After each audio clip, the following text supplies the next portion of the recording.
Assalamualaikum warahmatullahi wabarakatuh. Salam sejahtera, salam Malaysia Madani, salam kebersamaan UMT dan salam bangkit bersama memacu transformasi. Saya Sobi Sukeri, merupakan moderator anda pada hari ini. Jadi nama saya Muhammad Sobri bin Sukeri. Saya merupakan pelajar daripada Fakulti FSKM dalam jurusan Sarjana Muda Sains Komputer, Komputer dan Mudah Alih. Dan saya juga merupakan Majlis Perwakilan Pelajar bagi sesi kali ini, dan saya merupakan Esko Kelab dan Persatuan. Jadi kepada para penonton, selamat datang ke sesi podcast Cerita Rasiswa siri kedua. Jadi pertama sekali saya ingin mengucapkan terima kasih kepada Encik Rudi dan Encik Azman selaku kameraman dan teknikal podcast kita pada petang ini. Jadi apa yang kita nak buat pada hari ini? Kalau para penonton lihat, kita membawa dua orang panel yang tak asing lah di mata kita kan, di UMT. Jadi saya kenalkan. Jadi boleh perkenalkan diri kepada para penonton? Boleh. Sana dulu. Sila. Baik, bismillahirrahmanirrahim. Assalamualaikum warahmatullahi wabarakatuh. Salam sejahtera, salam Malaysia Madani, salam kebersamaan UMT dan salam memacu, salam bangkit bersama memacu transformasi. Baik, nama saya Muhammad Ali Syahmi. Lebih mesra ataupun lebih dikenali sebagai Syahmi. Dan saya merupakan pelajar tahun 3 daripada program pengurusan pemasaran Fakulti Perniagaan Ekonomi dan Pembangunan Sosial, dan juga merupakan timbalan yang dipertua bagi Majlis Perwakilan Pelajar bagi sesi 2025-2026. Ya. Saya kenalkan diri saya. Assalamualaikum, salam sejahtera, salam Malaysia Madani, salam kebersamaan UMT, salam bangkit bersama memacu transformasi. Saya Amirul Hafiz bin Muhammad Sari, boleh panggil Mirul dan lebih dikenal sebagai Amirul. Saya daripada Fakulti Pengajian Maritim, pelajar Sarjana Muda Sains Nautika tahun 2 dengan ujian, dan saya memegang portfolio ataupun orang kata dah ada jawatan sebagai Naib Yang di-Pertua Universiti Malaysia Terengganu sesi 2025-2026. Jadi apa yang saya dengar, apa yang salam terakhir kita kan, kalau korang perasan, salam bangkit bersama memacu transformasi. Boleh tak saya ingin korang berdua macam ceritakan kenapa bangkit bersama dan memacu transformasi. Okey, saya sikit lah. Untuk moto kita pada sesi kali ini agak berbeza lah berbanding sesi-sesi sebelumnya. Dua sesi lepas kita gunakan keterampilan holistik. Sesi lepas kita bertemakan berhati. Tapi sesi kali ini kita bertemakan bangkit, iaitu bangkit bersama memacu transformasi. Ini adalah moto yang dipegang oleh MVP pada sesi kali ini, yang membawa maksud tersendiri daripada huruf abjad huruf B sehingga huruf T. Okay, maksud dia seperti B sendiri, kita ada bakat dan pembangunan mahasiswa. A, kita ada adaptif. N, kita ada nasionalisme. G, kita ada gerak kerja. K, kita ada keterampilan. I, kita ada inovatif. Dan T, kita ada transformasi. Jadi kesetiap abjad ni membawa maksud yang tersendiri lah, atau kita katakan kita punya misi kita kat sini. Misi kita lain. Ni kita sebut misi lah, yang katakan moto tadi, yang berkait dengan moto tadi tu. Jadi sedikit sebanyak tentang bangkit ni, dia lebih kepada pegangan ataupun hala tuju. Konsep MPP kali ni pegang di bahagian yang mana. So semua tu lah, kita ada 8 abjad yang kita pegang untuk sesi ini. Macam HEPA kita ada mahasiswa idaman. Mahasiswa idaman kita ada banyak juga, 7 sebelum ni 9. Macam tu juga konsep yang MPP pegang kali ini, untuk kita pegang secara menyeluruh konsep-konsep bangkit ini. Okay. Jadi sebelum kita pergi ke sesi soal jawab, saya ingin mengetahui dengan lebih lanjut, ataupun para penonton pun ingin mengetahui lebih lanjut apa tugas dalam portfolio saudara berdua. Kita start dengan Saudara Syahmi lah. Saudara Syahmi memegang TYDP. Jadi Syahmi, Boleh. Patutnya tukar-tukar ni. boleh lah. Depan ni. Okay, saya memegang portfolio sebagai timbalan yang kedua, yang Mana sebelum ni kita ada buat penjenamaan baru. Sebelum ni kita ada NYDP 1, NYDP 2. Tapi untuk sesi kali ini kita buat timbalan yang dipertua dan juga naik yang dipertua. Dan perbezaannya tak banyak sangat. Kita boleh katakan timbalan ni adalah kita second income lah. Second income ketika tiada keberadaan YDP di sekitar kampus, makanya timbalan yang akan diambil lah. Dan kita ada jabatan yang kita di bawah setiap exco tu. Seperti saya, seperti YDP, memegang di Jabatan Penghubungan Strategi dan juga Pembangunan Mahasiswa. Dan NYDP pun ada jabatannya, tidak ada cerita lah. Dan ada exco yang di bawah saya seperti exco Haiwan Mahasiswa, exco Media Komunikasi Strategi, exco apa lagi? Kelab dan Persatuan, Sobri sendiri. Dan kita ada 4 lah exco setiap di setiap bawah jabatan masing-masing. Itu sebanyak tentang portfolio yang saya pegang. Kalau saya pula, saya memegang portfolio naik yang dipertua 1. Naik yang dipertua lah sekarang sebab ada timbalan yang dipertua. Jadi bila naik yang dipertua, sama lebih kurang portfolio, sama juga pemangku YDP, dan juga bila TYDP tak ada, saya lah yang akan memegang tunggak semua daripada exco. Bila YDP tak ada, ataupun TYDP tak ada, saya lah yang akan mengetuai mesyuarat dan sebagainya. Jadi di bawah saya pula, saya memegang satu jabatan, iaitu Jabatan Pemerkasaan Mahasiswa. Dan di bawah saya juga ada exco macam Syahmi ada 4 exco. Saya ada exco sukan, kerohanian, kebudayaan, inklusiviti kampus, keusahawanan, kerjaya, KPK, keusahawanan, penjanaan dan kerjaya.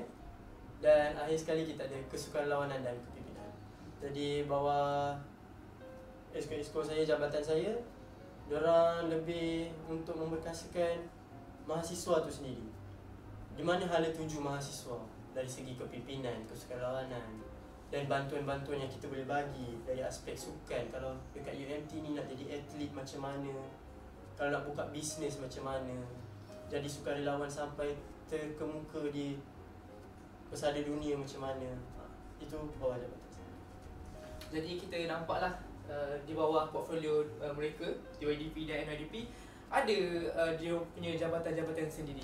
So soalan yang kita akan tanya nanti, kita apa nama dia, kita cakap saya ingin bertanyakan atau dan para penonton pun ingin tahu langkah pertama MVP UMT ni akan buat apa, kan? Okey. Jadi saya akan teruskan kepada soalan yang pertama. Jadi apakah perasaan saudara berdua, Syahmi dan Amirul, selepas dilantik sebagai dalam jawatan yang telah dilantik, dan apa perasaan? Perasaan tu mula-mula bila dah ada jawatan, mestilah jawatan ni datang dengan amanah dan tanggungjawab yang besar. Jadi bila dapat jawatan, kita sebelum dapat kan, kita berbincang, mengundi dan sebagainya PRK, dan kita ada kabinet, pembentukan kabinet tu sendiri. Bila dah ada, kita rasa happy mula-mula. Tapi selepas tu baru kita sedar dengan tanggungjawab yang datanglah kerja-kerja yang bertimbul. Jadi dari sana, kita dapat susun lah apa yang kita nak buat dalam jangka masa panjang dan jangka masa pendek MVP tu sendiri. Jadi perasaan awal mungkin happy bila dapat, dan kemudian dengan happy tu kita jalankan tanggungjawab yang ada.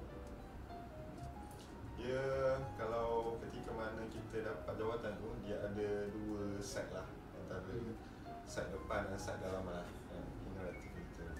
Dari segi luarannya, kita akan nampak macam benda ni adalah satu pencapaian baru untuk mendapatkan satu jawatan. Bukan mudah untuk kita dapatkan satu portfolio.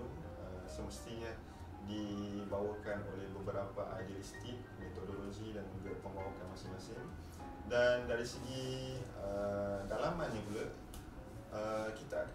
saya sendiri rasa benda ni berat. Seperti mana saya ambil contoh lah, sebelum ni di bahagian Kolej Syariah sendiri, saya sebelum di bahagian Kolej Syariah, kita mewakili 4,500 pelajar di dalam Kolej Syariah.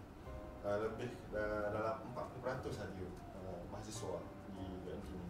Tapi untuk sesi kali ini, bagi level kali ini yang MVP, kita menggalas jawatan sambil memikul suara mahasiswa sebanyak 10,000 pelajar, iaitu keseluruhan di dalam dan juga di luar. Yang mana benda ni benda yang baru lah, benda yang baru yang kalau saya sendiri ikut perspektif masing-masing, kalau saya sendiri suka benda-benda yang mencabar, benda-benda yang mencabar. Dan apabila cabaran tu datang, dia mesti ada something yang kita boleh gain daripada itu lah. Something, sebab saya suka buat perkara-perkara yang saya boleh belajar benda baru, macam cara pengurusan yang baru, aliran yang baru, berbagai jenis konsep pembawakan alternatif yang kita akan jalankan. Ini semua benda yang baru kita belajar. Dan seronoknya ketika kita berada bermula-mula bersama dengan ahli MVP yang lain, kita bersama-sama untuk membangunkan organisasi itu. Jadi dari segi perancangan awal tu, seperti yang saudara Miro katakan tadi, kita ada planning jangka masa panjang, ada jangka pendek. Antaranya perkara yang kita jalankan adalah pembentukan takwim itu sendiri. Kita ada pembentukan takwim, kita ada pemunian manifesto masing-masing. Sebab setiap ahli kita ada manifesto yang diorang bawa. Itu adalah benda pertama yang kita buat apabila jejak langkah kaki kanan ke dunia MVP ni pada sesi kali ni. Okay, jadi macam saudara Mirul, dia cakap awal dia happy, tapi bila dah dapat jawatan tu dia kena rasa berat kan. Dan Syahmi pun rasa macam mencabar juga, dan dia pun suka benda yang mencabar. Sebab macam saudara Syahmi cakap sebelum ni, NYDP bagi JPKK, okay, dia just menguruskan 4,000 lebih sahaja pelajar. Dan sekarang bila menjejak kaki di dunia MPP, terpaksa maafkan saya, dia macam kena menguruskan seramai 10,000 orang pelajar. Jadi setakat maybe 2 minggu lah dah naik jadi MVP. 3 minggu. Apakah ada dah kecabaran ataupun cabaran dan bukanlah perasaan, dia macam setakat 3 minggu dah bekerja sebagai MVP. Macam mana? Saya cerita daripada 3 minggu pertama ni. Minggu pertama kita tengah masih lagi dalam perbincangan, fasa perbincangan dan pemurnian manifesto. Tapi dalam masa yang sama, kita tengah menjaga hal ehwal mahasiswa juga. Di mana minggu akhir-akhir nak dekat dengan mid-sem, dekat situ kita boleh nampak minggu tu sendiri banyak kemalangan yang berlaku.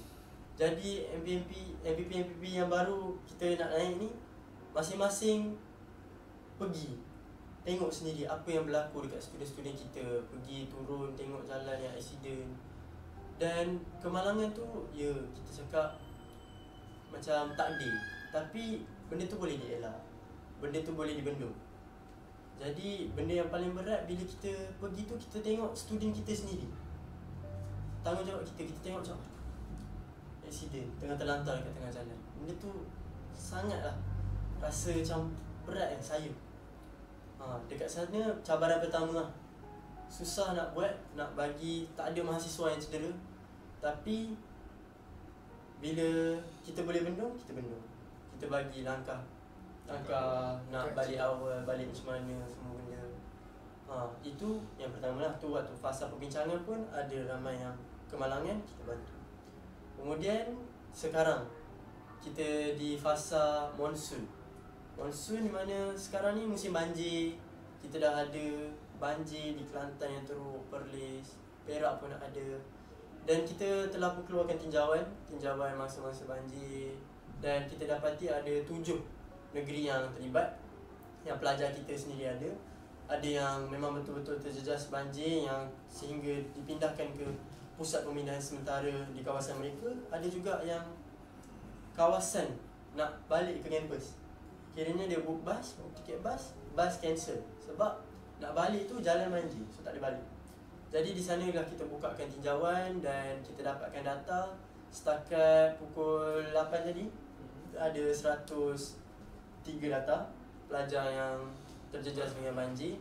Dan semalam juga kita pergi ke pusat akademik untuk berbincang tentang perkara-perkara ni lah. Bila ramainya student yang terjejas dengan banjir dan ada masalah, macam mana mereka nak menghadapi dan datang ke kampus untuk pembelajaran bersemuka, face to face. Jadi di sanalah adanya satu, orang kata haluan lah. Jalan. Ada satu jalan yang kita cakap online class lah. Itu yang kita bawakan kepada semua mahasiswa. Tapi macam kita tahu, online class ni pun bergantung dekat pensyarah kita. Walaupun benda tu dah dikeluarkan daripada TNCA itu sendiri, tapi notis tu bergantung kat pensyarah kita ramai yang berusia juga. Jadi dia budi bicara antara pelajar dan juga pensyarah. Andai kata pensyarah cakap kita nak buat test, kita nak buat face to face juga, kita lah sebagai mahasiswa-mahasiswi yang berdepan dengan cabaran-cabaran seperti itu, kita lah kena suarakan. Saya tak boleh doktor, saya ada kelas, saya banjing, saya tak boleh nak datang kampus. Tapi kalau kita iakan saja, pensyarah kita kadang tak faham. Pensyarah kita tak tahu apa yang kita tengah lalui. Itulah cabaran 3 minggu ni sekarang. Itu daripada side kita lah. Side kita lah. Side kita, basically side kita lah. Macam okay, Mira cakap ni basically Daripada daripada MPP MPP sendiri. Macam kemalangan, lepas tu banjir bukan sahaja Exco kesukarelawan, tapi actually kita semua bekerja sekali. Jadi kalau macam dari segi Syami nak guna jawapan tu ataupun nak guna jawapan lain. Okey, sila. Antara cabaran yang kita pihak MPP terima lah dari segi peringkat awal. Dan daripada side yang lain, kita juga bagi saya lah cabaran peringkat awal adalah kita nak memikul tanggungjawab yang kita akan dapat. Dalam masa sama kita nak cater urusan yang kita ada, yang sedia ada sekarang. Contoh macam saya, sebelum saya memegang mandat sebagai Table Leader ni, ada urusan yang masih lagi sedang berlangsung. Antaranya adalah sebelum ni saya ada pegang Ketua Eksekutif Serambi Niaga dan diterima lawatan daripada Board Director UMT sendiri untuk perasmian dapur di Serambi Niaga. Jadi kita nak koordinatkan program pengurusan dan segala produk yang akan dikeluarkan, nak buat produk lagi, nak uruskan program lagi, nak susun atur lawatan lagi. Benda tu take time. Dan masa sama kita nak bentuk organisasi kat MPP ni, so masa dia tu kena well balance lah. Kemudian habis dia Serambi Niaga Open ni, kita ada lawatan untuk program daripada FIS ada IFIS daripada UNTGen. Itu lawatan daripada KPT ni, bahagian seterusnya. Yang tu saya perlu untuk pitching tentang Serambi Niaga itu sendiri. Kena buka booth untuk Serambi Niaga dan kita berikan hadiah penghargaan kepada VIP kita, iaitu produk daripada Serambi Niaga itu sendiri. Yang tu kita kena training untuk pitching tu juga. Buat produk kali kedua, pitching sekali lagi untuk depan DPT. Yang ketiga, kita juga dapat lawatan daripada universiti daripada Jepun, Kindai University. Yang tu kena berurusan dengan pusat antarabangsa, PPPA, daripada Naib Chancellor. Banyak pihak yang kita kena berurusan. At the same time, kita nak bentukkan organisasi tu. Kita nak terima masalah ni, ada kemalangan pasal meeting banjir lagi, pasal portfolio Exco masing-masing lagi, nak uruskan jabatan kita lagi. Itu benda tu lah bagi saya cabaran utama yang saya terima untuk kita selesaikan satu persatu dengan lebih sistematik dan lebih teratur lah. Yang pentingnya adalah cara susunan jadual itu. Dan itu adalah masalah-masalah tanggungjawab portfolio yang kita pegang. Tak termasuk masalah peribadi lagi. Jadi itu dia punya timbang tara kita tu, cara kita punya pengurusan masa lah, itu antaranya. Tapi Alhamdulillah, selagi mana ada kudrat ataupun kita punya kebolehan untuk menyusun atur organisasi dan juga pengurusan kita, semua boleh berjalan dengan lancar. Jadi sekarang ni dah selesai semua perkara, tinggal nak fokus untuk MPP je sekarang ni. Dah boleh fokus MPP, boleh fokus untuk banjir dan bawa semua orang mahasiswa ni ke peringkat yang lebih selesa dan juga kondusif lah. Itu antara cabaran utama yang saya hadapi. Jadi banyaklah kita dengan cara bisnes sibuknya diorang macam mana kan. Okay, dengan akademik lagi, universiti lagi, semua bagai itu. Dan okay, saya rasa kita bergerak ke soalan yang seterusnya. Okay, jadi seperti yang kita dengar pada awal tadi, salam bangkit bersama memacu transformasi. Jadi apakah macam mana MPP ni sendiri ingin macam memastikan visi tu kita macam mana cakap berjalan dengan teratur dan ikut arah visi tu. So ada inisiatif ke ataupun adakah pihak MPP sendiri ada berbincang untuk membuat program-program yang melibatkan visi tu sendiri? Macam kita sendiri sebelum apa-apa kita dah ada mesyuarat dalaman yang kita ajukan suara tak pun apa yang kita nak buat dalam masa setahun kita berada sebagai Majlis Perwakilan Pelajar. Jadi daripada frasa bangkit tu sendiri, itu adalah titik utama di mana kita membawakan program-program, inisiatif-inisiatif yang kita nak bawa untuk sesi ini. Jadi dari sana juga gerak kerja dalam mesyuarat tu kita dah bagi tahu. Dan ada progres setiap jangka masa ni lah. Jadi dalam progres penyampaian dan juga dalam masa dengan banjir-banjir semua ni, kerja hakiki ada dan kertas kerja itu pun ada. Jadi macam Saudara Syahmi cakap, masa tu, cara pengendalian masa, memang kerja hakiki kita kena buat tu. Tapi dalam masa yang sama kita ada kerja situasi sekarang. Itu daripada kita ni. Daripada Syahmi. Untuk ulang balik soalan tadi. Boleh. Macam visi MPP itu sendiri, bangkit bersama memacu transformasi. Apa inisiatif ataupun jangka masa yang panjang untuk macam MPP itu terikut ataupun terarah dengan visi tu. Okey, faham. Sebab dalam kita punya visi sendiri, tadi kita sebut misi bangkit, frasa bangkit tu.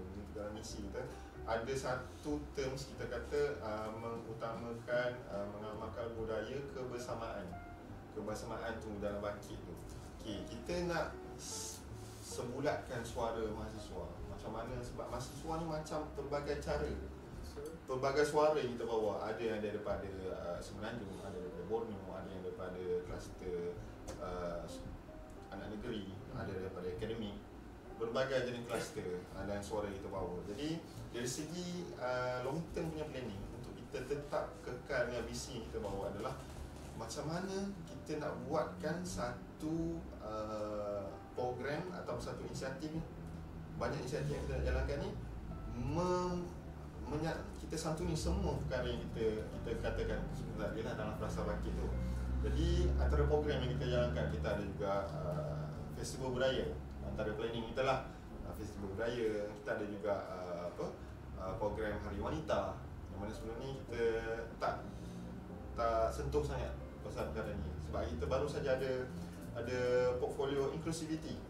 Baru saja sesi kali ni kita ada portfolio inclusivity khas untuk pelajar-pelajar yang kurang berupaya. Jadi kita nak banyak lagi program-program yang menyentuh komuniti yang sebahagian ni, seperti golongan wanita, ada golongan kebudayaan. Walaupun di negeri Terengganu ni dia ada had dan limitasi yang ditetapkan oleh kerajaan negeri Terengganu, kita tidak menganggapkan itu sebagai satu halangan. Kita cuba kembangkan dengan cara kita untuk memperluaskan lagi seni budaya, tentang inclusivity dalam kampus, dan suara-suara mahasiswa yang kita pegang ni kita akan cuba untuk santuni, dan pelbagai cara yang kita telah pun berbincang dari segi peringkat awal ni. Dan untuk inisiatif-inisiatif yang dijalankan, masih ada lagi perkara yang perlu dititik beratkan dalam perancangan. Dalam sebabkan mesyuarat kali ini, kita masih lagi ada benda yang masih lagi perlu dibincangkan. So as for now, apa yang saya boleh katakan, perancangan masa depan tu kita dah ada bulan ni program apa, bulan ni program apa, ini apa yang kita nak buat. So dalam masa 1 tahun kita memegang jawatan ni, kita dah ada jangka planning, jangka masa panjang ni yang rough idea lah. Dari segi kelulusan ni kita akan bincangkan, perkemaskan semula selepas daripada kunjungan hormat ke pusat tanggungjawab masing-masing. Sebab kita baru buat kedua pusat tanggungjawab untuk PKU dan juga keselamatan. ada lagi pusat tanggungjawab lebih besar Chancellery, HEPA, Pusat Antarabangsa, Akademik Agensi, PBS. yes, banyak lagi. So akan satu persatu kita perhalusi perancangan kita supaya kita boleh dapat pemata intan belian yang lebih pure lah kita katakan. So jadi banyaklah kita dengar tadi kan, untuk jangka masa panjang MPP banyak akan ajukan program dan inisiatif yang akan berlangsung lah. Jadi kepada para penonton, kena alert lah dengan hebat-hebat daripada MPP kan. Jangan terlepaslah peluang dengan program-program yang berimpak besar dan program tu interesting lah kan untuk mahasiswa dan mahasiswa UMT. Jadi soalan yang seterusnya, okey. Jadi macam portfolio Syamien TYDP dan portfolio Mirul NYDP. So dua-dua portfolio tu memegang ada jabatan masing-masing kan. So macam mana korang dua ni macam ingin berkomunikasi, macam tak nak bagi ada miscommunication antara jabatan-jabatan tu, macam tak ada halang jarak. Macam mana korang macam mana korang manage untuk tanpa ada miscommunication? Untuk yang dari segi portfolio macam mana tak nak bagi redundant lah. Betul, redundant. Ini adalah pentingnya komunikasi dalam kumpulan lah. Sebab masing-masing kita ada jabatan kita bawakan. Dia lain dengan universiti lain. Ada universiti yang lebih besar, dia ada NYDP 1, NYDP 2, NYDP 3, NYDP 4. Setiap NYDP tu ada NYDP aktiviti dan pembangunan, ada aktiviti NYDP akademik, NYDP berbagai jenis bahagian lah yang dia ambil. Sebab kita ada dua saja bahagian di bawah YDP, di pejabat YDP itu sendiri. Jadi kita memegang jawatan dan jabatan masing-masing, uruskan di bawah ESCO yang ditetapkan. Tetapi sekiranya ada halangan ataupun ada something happen lah, sebab kita tak boleh experiment smoothly, dia kena ada jalinan kerjasama. Contoh kalau macam saya di luar kawasan ada urusan lain, jadi kalau saya tak dapat hadir untuk mesyuarat bersama dengan beberapa PTJ ataupun mesyuarat lain, saya akan minta NYDP untuk hadirkan.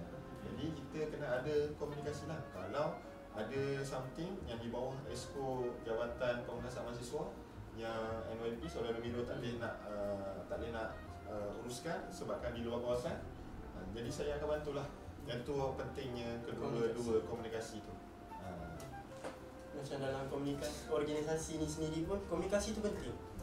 Rasa macam nak pendam tu betul jangan. Kalau ada masalah bagi tahu. Kalau tak boleh datang bagi tahu. Datang lambat pun bagi tahu. Jangan tak muncul, jangan hilang. Dan jangan mendiamkan diri. Sebab kita tak marah, kita nak tahu je update.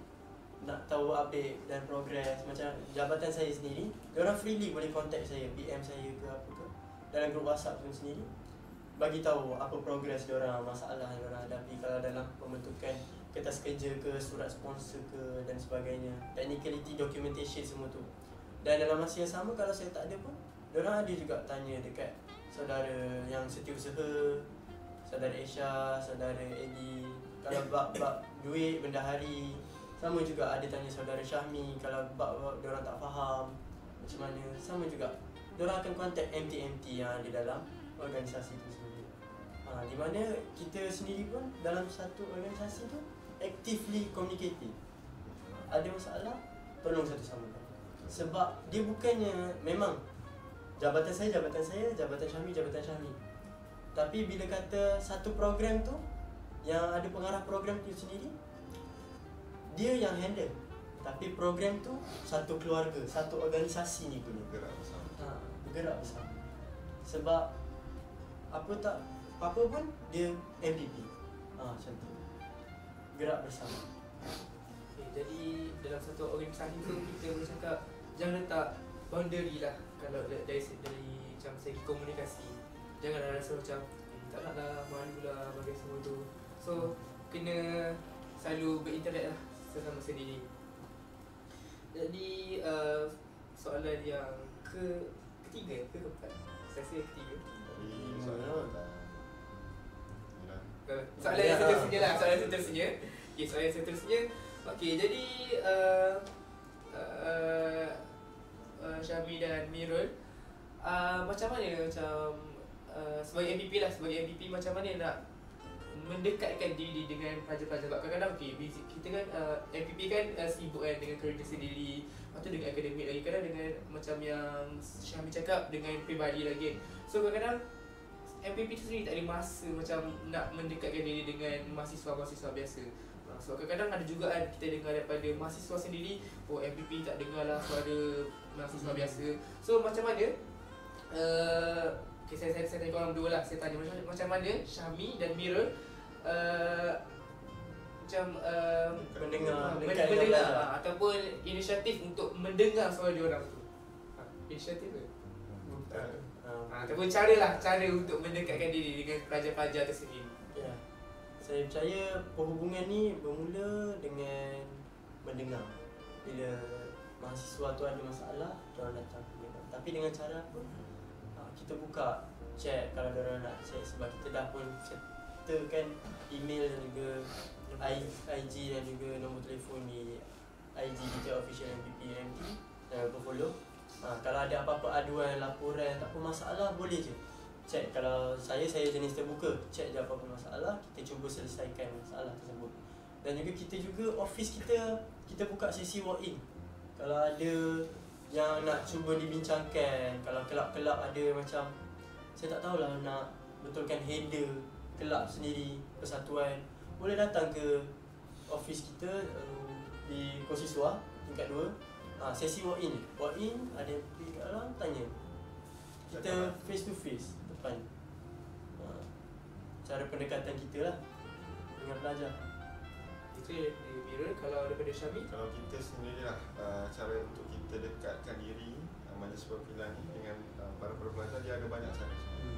So dia start daripada kita pilihan raya kampus ni, mana kita promosi diri, kita nak kenalkan diri, kita ada bagi flyers, paparkan kita punya bunting, kita punya poster dan sebagainya. Daripada gerakan itu dah pun bermula untuk kita kenalkan diri, dekatkan diri dengan pelajar. Dan dengan itu pelajar undi kita untuk kita memimpin dengan benda tu. Dan bilanya MVP naik, boleh nampak benda ni memang setiap individu, setiap perwakilan yang dilantik ni, semuanya muka-muka yang dah pun dipilih oleh mahasiswa itu sendiri. Dan antara gerakan ataupun kaedah yang saudara Sobi katakan, macam mana kita nak dekatkan lagi. Contoh macam di MVP, kalau kita nak gerakkan sesuatu, kita mesti kena bermula dengan masalah. Nak start something mesti kena ada masalah. Kalau tak ada masalah, itu ibarat macam kita buat sesuatu tu shock sendirilah. Not based on anything. Kena ada masalah dulu. Nak start perniagaan pun kena ada masalah dulu. Betul, start produk and everything. And then kita ada juga berbagai platform yang secara langsung dan tidak langsung yang pelajar sering gunakan. Antaranya adalah Unity Confession yang mana setiap universiti adalah memang selalu gunakan oleh para pelajar untuk membahaskan, untuk mengeluarkan suara secara keras, secara lembut, berbagai jenis rasa dan juga pengalaman yang dilontarkan, idea yang diberikan dalam confession tersebut. Tapi kita menerima dengan hati terbuka. Sekiranya kita nampak masalah tu serius, masalah tu memang perlu diselesaikan, kita akan approach, kita akan komen. Saya sekian daripada portfolio sekian, boleh awak bagi perincian tentang masalah awak, kita akan cuba untuk selesaikan. Itu antara pertama. Yang kedua, sekiranya kita tak ada masalah, kita cari masalah. Bukan masuk macam kita buat masalah. Kita be proaktif, jangan be reaktif. Proaktif maksudnya bila kita jumpa kawan-kawan, jumpa kumpulan-kumpulan belajar, tanya macam mana makan kat kafe ni okey ke, macam mana belajar okey ke, fakulti okey ke, musyawarah okey ke, polisi diaman okey ke. Macam tu kita dapatkan info, input yang daripada feedback daripada pelajar tu sini. Dan based on what they give to us, kita akan catat lah data-data ni penting. Sebab kita merupakan jabatan pelajar bersama pengurusan tu sendiri. Jadi kita nak sampaikan suara ni daripada mana? Daripada benda-benda yang kita kumpul ni lah. data, feedback, confession. Dan antara kita punya next planning juga, kita cuba untuk buatkan live. Kita ada juga temu siswa sebenarnya. Kita ada juga temu siswa dari pelbagai kelas. Mungkin kejap lagi saudara Miro boleh terangkan sedikit tentang ni. Kita cuba untuk buat live secara berkala, maybe sebulan sekali kita akan buat live. Sebab sekarang ni Gen Z kan, Gen Z sedang mendunia, jadi diorang banyak akan cuba sampaikan dari pelbagai jenis platform. Ada yang keyboard warrior, anonymous, berbagai platform. Jadi kita akan gunakan platform tersebut untuk memberi peluang kepada mahasiswa untuk bersuara. Kita ada buat live. Siapa-siapa yang ada masalah boleh ajukan, kita jawab direct. Ni ada masalah ni. Sebenarnya awak nak pergi ni, awak kena jumpa dengan dia dulu. Terus direct, dia orang akan dapat jawapan. Tak perlulah nak tunggu berperingkat, mesyuarat dan sebagainya. Kalau ada masalah tu sulit, kita akan kemaskan, kita akan mesyuarat kecil. Tapi sekiranya benda tu kami boleh bantu secara langsung, kita akan berikan secara langsung. Benda tu dia kata fast track lah antara kita punya planning ni. Dari segi yang tahu secara berkluster tu, temu siswa tu, saya akan saudara Miro lah. Kalau daripada segi kelab dan persatuan dalam UMT pula, kita ada presiden-presiden kelab, setiausaha. Semua ni dah jadi wakil pelajar daripada kluster akademik, sosial, keusahawanan dan sebagainya. Ada 9 kluster dalam UMT. Betul? Jadi daripada kluster akademik tu sendiri, diorang dah mewakili kos ataupun kursus pengajian mereka. Jadi dari sana kita boleh dapat, kita buat town hall temu siswa, di mana kita panggil semua pelajar ni datang ke town hall kelab. Sebulan sekali kita panggil untuk kita dapatkan feedback, ataupun masalah, ataupun progres mereka dalam kelab mereka sendiri. Sebab setiap kelab dan persatuan dalam UMT ni, saya percaya sangat-sangat aktif dan sangat berwibawa dan membawa kelab ke nama yang lebih dikenali. Jadi di sana kita boleh keep on track daripada side MPP sendiri. Kita dapat tahu kelab ni dah sampai ke sini, progress. Dan ada yang kelab-kelab yang ada masalah, kita bantu secara langsung, kita bantu terus. Dan kalau kita kata kelab akademik, daripada kursus pengajian mereka sendiri ada masalah, serta-serta masalah daripada persyarah ataupun cara mereka menguruskan kursus mereka yang mereka sampaikan kepada kita, kita akan sampaikan kepada saya MPP. Kita ada majlis, kita ada MPP akademik, saudara Kawiyah dan Linda, dan kita akan bermusyawarah. Kalau masalah tu kita boleh settlekan dengan PPPA, pusat akademik, kita buat. Kita ambil tindakan daripada apa yang mahasiswa berikan kepada kita. Bermasalah. Itu saya. Ya, betul. Jadi banyaklah, kalau kita dengar kan, banyaklah pelajar-pelajar, mahasiswa-mahasiswa itu boleh approach MPP. Sebab kadang-kadang MPP sendiri pun tak ada masa kan nak jumpa. Bukan tak ada masa, I mean bersikap terbuka. Dia bersikap terbuka, macam kadang tak sempat ke apa kan. Jadi pelajar sendiri tu datang. So pelbagai cara, nak approach MPP ni. Macam tadi Miro cakap boleh walk in. Lepas tu tadi ada pun IG, dekat IG official MPP pun ada nombor phone, even IG personal sendiri pun. Dan tadi apa ada apa? Temu siswa, town hall secara berkluster. Jadi banyaklah cara-cara kami untuk mendengar suara-suara MPP, suara MPP ni sendiri untuk mendengar suara-suara mahasiswa-mahasiswi. Dan masalah tu kan datang daripada mahasiswa-mahasiswi sendiri lah. Mereka sini tu. Jadi masa pun ada tinggal beberapa belas minit saja lagi. Jadi yang terakhir lah, kita ke harapan dan pesanan Sarah, Syahmi dan Mira kepada para mahasiswa dan mahasiswi UMT. Jadi siapa nak start dulu? Syahmi ke Mira? Jadi harapan saya lah selaku wakil pelajar UMT pada sesi kali ini, teruntuk kamu wahai mahasiswa UMT sekalian. Kita tak tahu, mungkin yang lihat ini adalah daripada warga UMT, mungkin daripada warga universiti lain, apapun. Tetapi saya akan sampaikan dengan secara general lah. Sekiranya anda mengalami masalah ataupun berat dalam meneruskan kehidupan dalam dunia akademik dan juga di universiti ini, carilah pihak yang mampu untuk bantu selesaikan masalah anda.